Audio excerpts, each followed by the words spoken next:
this year we're highlighting a hopefully interesting development, which we're calling the reinvention of the 1950s living room. The number of households with more than one television are falling, and viewing is returning to the living room. 91% of people in the UK are tuning in by the main set every week, and people are watching a lot of television. About 4 hours a day on average. I don't know where they find the time. This is actually up slightly from a few years ago. The number of children with televisions in their bedrooms has also fallen. Personally, I'm quite old-fashioned. I think that's a good thing. But this is my personal view rather than Ofcom's. This shift in behaviour is also reflected, I think, a bit in falling television sales, although I'm sure the economic downturn has something to do with that. Perhaps also the increasing take-up of tablets and smartphones.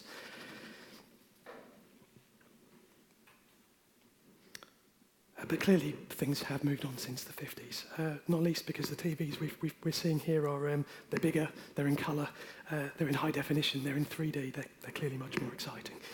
And as I said, more and more people return to the living room.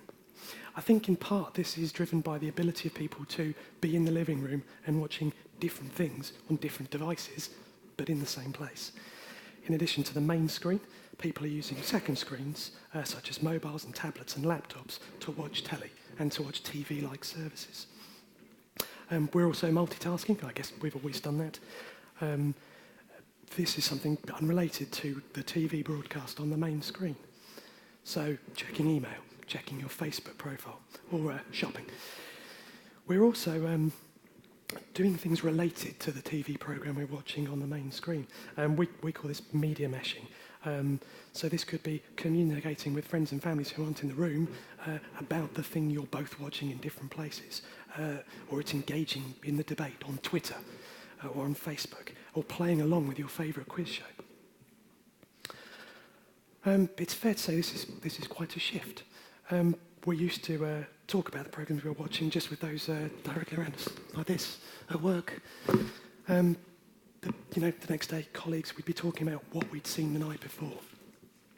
Live TV and event TV, major stories, cliffhangers, sporting contests drove the conversation the next day.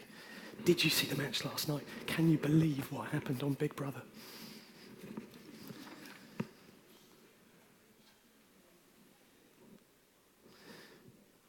But we're no longer waiting till the next day. We're doing all of this while we're watching the broadcast. I think some people might say we're doing it instead of watching what we think we're watching. But it's not just with our immediate friends and family, but with a much wider circle of people, our Facebook friends, Twitter followers who we may not even have met. Of course, I'd bring up some British sporting success. During this year, German tennis isn't what it was. During the Wimbledon men's final, 1.1 million people tweeted worldwide, generating 2.6 million tweets, and 80% of these came from a mobile device. This is quite a dramatic shift and a really dramatic degree of engagement with live television, but in a very new way. And I think this immediacy seems to reinforce the live television experience. If you're not watching live, it's incredibly hard to avoid finding out what's happened. If you've recorded something and you want to watch it later, you keep hearing people talk about it. Or you see it on your Twitter feed or on Facebook. So people want to watch at the time of broadcast and be involved in the conversation immediately.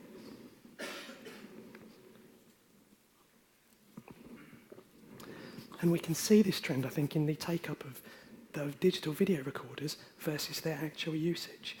The percentage of viewing that is time-shifted. It's quite interesting that PVR usage seems to be reaching quite a settled level, despite the fact that obviously more and more people are getting these devices as they're built into a lot of modern technology. But actually it's not replacing live viewing, it's enhancing live viewing. Much PVR usage is also of the pause, rewind, live TV variety. It's an enhancement of live rather than a replacement. As I said, digital video recorders are now in half of all homes and increasingly included in pay TV packages and the like. Tablets, 24% of homes, smartphones in over half.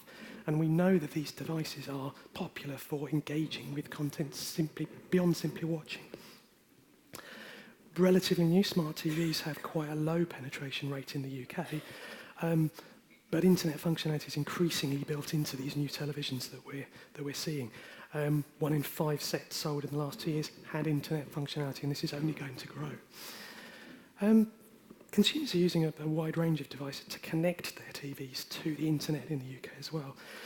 Decipher, who are a digital media consultancy, estimate that 7 million households in the UK, about 27% of total households, had an active internet-enabled set-top box earlier this year. The television is also very quickly becoming the primary platform for watching on-demand content. Industry estimates indicate that the share of a long-form video on demand accounted for by PC and laptops fell to 38% earlier this year, overtaken by televisions with a 42% share. And I think the types of behaviour I've mentioned, the social networking and the like, are going to only increase as we see the number of different devices people own that enable them to behave in this way. But I thought it was worth focusing on tablets for a bit. There's obviously a big buzz around tablets and the implications of tablets for television. Despite the buzz, 24% of households own one, but I think this is likely to change and change pretty quickly. Christmas is coming. They usually sees a jump in these kinds of things, and competition, certainly in the UK, is hotting up. I had a quick look before I came out here, and the entry-level tablets are now being launched in the UK, which cost as little as £50, about €60. And ownership of tablets prompts some quite interesting behaviours. Amazingly, 50% of owners couldn't live without their tablets. I find this hard to believe, but there you go. They're used for around an hour and 45 minutes a day amongst people that use them every week. 34% say it's their most important device for the internet, so they're replacing PCs and laptops. And 56%, well over half, use their tablet to watch video. So watch this space, I guess.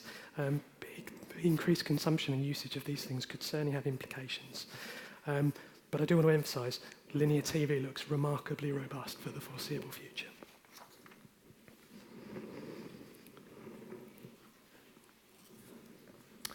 I think in part the take-up of these connected devices is driven by and in part driving the take-up of broadband and superfast broadband. The increasing penetration and speed of these connections is enabling the consumption of multiple video streams in multiple places by multiple people, whilst doing a range of other things. But there are still in the UK a substantial group, around 25% of homes, that still don't have broadband, presumably heavily reliant on linear telly. And data use is growing incredibly quickly. More and more people are likely to use data, and as data allowances increase, they're more likely to be willing to watch video on their phones, on their tablets. And there are more and more internet hotspots. There's also a range of apps being developed that help you do just that and encourage that kind of behaviour.